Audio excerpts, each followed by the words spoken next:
கர்த்தருக்குள் பிரியமானவர்களே, மே 31 Elon G white அம்மையார் அவர்களுடைய மாரநாதா புத்தகம், பக்கம் 301. இன்றைய தியானத்திற்காக தெரிந்து கொள்ளப்பட்ட தலைப்பானது சரியான அணியில் வந்து சேருதல். வசனம் சங்கீதம் 69வது அதிகாரம் 32வது வசனம். சாந்த குணமுள்ளவர்கள் இதை கண்டு சந்தோஷப்படுவார்கள். தேவனை தேடுகிறவர்களே, உங்கள் இருதயம் வாழும். ஆண்டவரில் மகிழ்ச்சியோடு இருப்பதும் அவரது வலுவூட்டும் கிருபையை பற்றிய அறிவிலே களி கூர்ந்திருப்பதும் உங்களுடைய சிறப்புரிமையாகும்.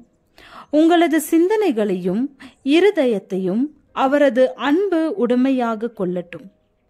மிதமிஞ்சிகளை படைதல், கவலை தோய்ந்த முகத்தோடிருத்தல், சோர்ந்திருத்தல் ஆகியவைகளுக்கெதிராக உங்களை பாதுகாத்து கொள்ளுங்கள்.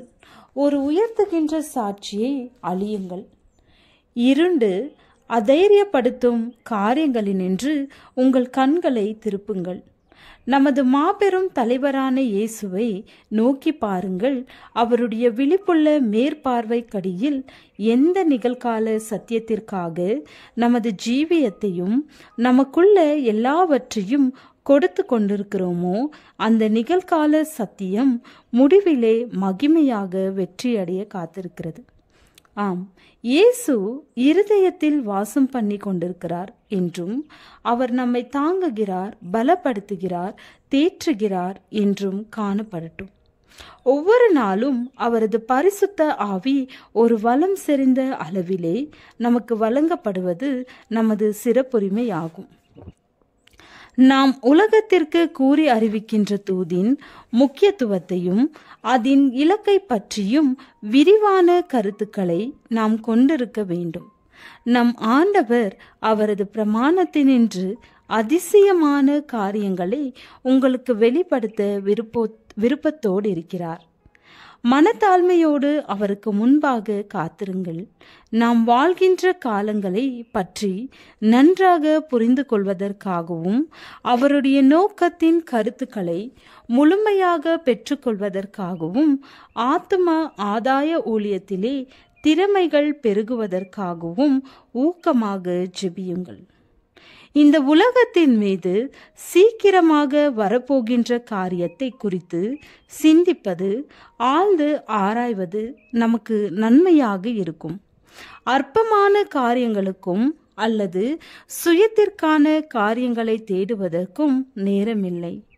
நாம் வாழ்ந்து கொண்டிருக்கின்ற காலங்கள் கருத்தோடு எண்ணப்பதிவை ஏற்படுத்த தவறுமானால் எதுதான் நம்மை சரிப்படுத்த முடியும்?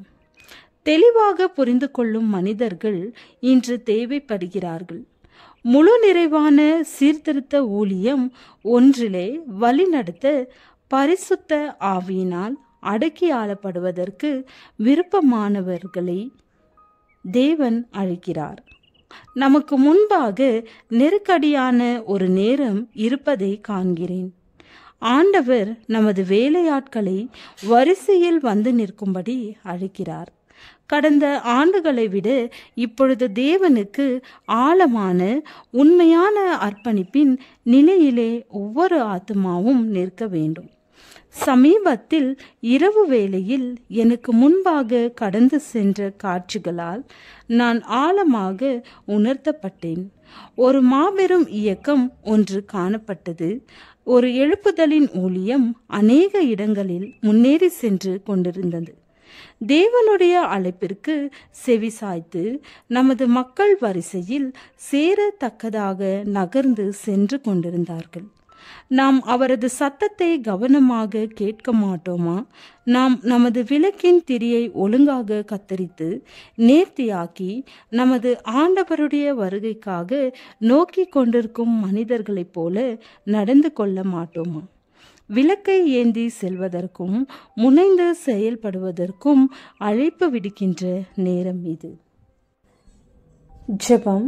ஆண்டவரே, உம்முடைய வேலையை உண்மையும் உத்தமமாய் செய்ய எங்களுக்கு அனுக்கிரகம் செய்யும். ஆமேன்.